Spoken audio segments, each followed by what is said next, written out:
What's up, you guys? I'm here with a new video today, and I'm here to bring back the good, the bad, and the Yu-Gi-Oh! And I know it's been ages since I've done one of these videos, so I'm pretty rusty, so bear with me. I'm here to do it on, as I called it the hat.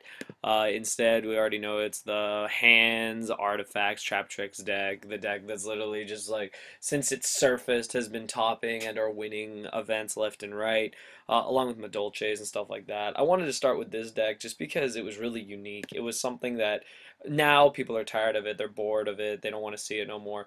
But it was something that kind of took me by surprise that you would throw together three different just types of monsters that do, really good things in the game, but you never really thought of putting them together kind of in a deck like this before. It's kind of like how plants would plants had like Reborn Tengu, they had Tour Guide, they had all these different engines, all these different ways of winning the game and taking control of the game and basically controlling the tempo of the game based on the monsters they played.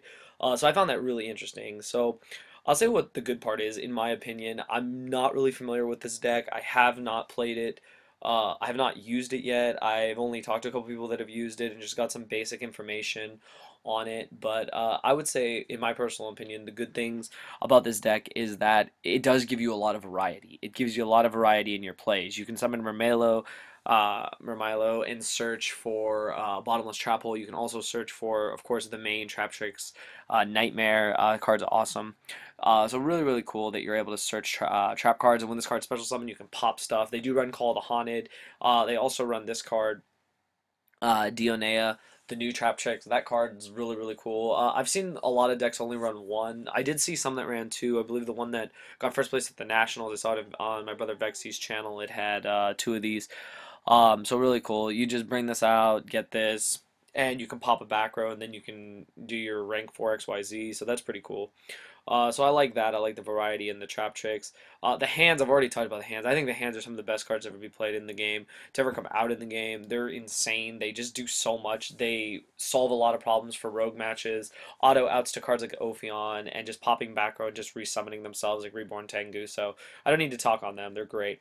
And the artifacts are the one thing I'm just completely just kind of I have no idea what's going on when it comes to artifacts, to be honest. I haven't really been paying attention since I was on my kind of like mini break for a couple weeks. That's when the artifacts came out and they started to, do well in a deck like this. There's also the Card D version, but this is the one that seems to have the most popularity, the hat. Plus, it's the hat, I had to talk about it. So basically, what I like about these is that they do cool things. Popping cards is good. Special summoning themselves is great. Making your rank fives is really cool. They're not half bad. 2100 defense and 2100 attack. What is it? Moral Tech and oh God, Beagle Tech. I think people just call them like red and blue. I'm not sure, but I think that's pretty cool. Um, it's just the fact that they give variety to the deck that I really like. The fact that you can run Ignition and it's like a better MST being able to set them from your deck, and you're running like a better Abyss Sphere. That's really cool. That's what I really like about them. I want to hear from you guys, though. I want to hear what you guys would say is good about the deck. I just think the variety in your plays, the ability to just control the tempo of the game based on the monsters you play, and being able to get around Rogue. I think getting around Rogue is huge because everyone said artifacts were going to do nothing because Evil Sworn was still a deck. Well, the hands came out and they mitigated that, so I really like that a lot. What's bad about the deck? I guess I don't really know actually. I think the deck. I guess I would have to ask the players out there who play this deck. Are there consistency issues? Are there other problems that come up? Can you draw? I guess what could be bad is if you draw multiple hands and you don't have the targets in your deck. That could be bad.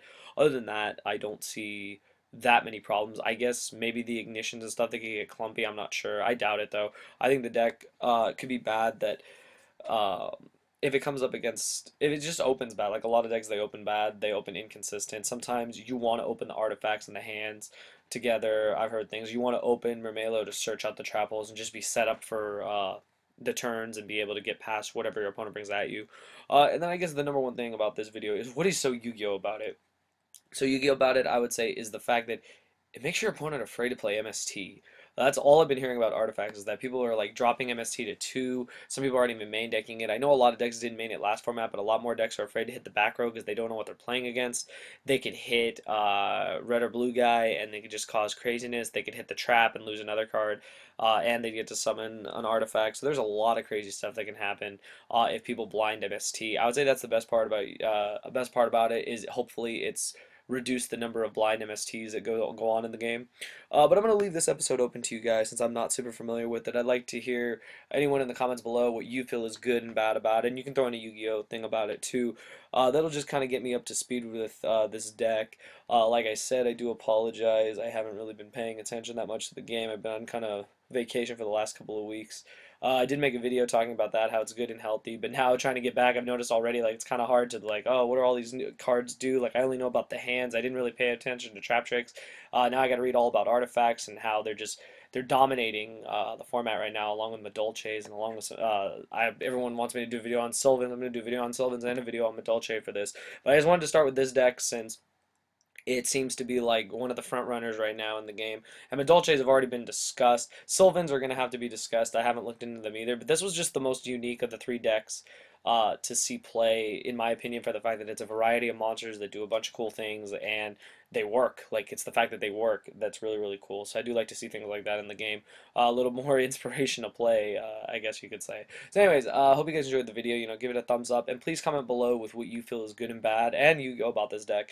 I definitely want to bring back this series. I want to include more decks. If anyone has some suggestions, definitely let me know in the comments below. Be sure to check out the previous episodes I've done, though, just in case. People may want updated ones that I missed, so just let me know, and I'll definitely be bringing that to you guys. I hope you guys enjoyed this, and I'll see you guys in the next video. Thank you for watching.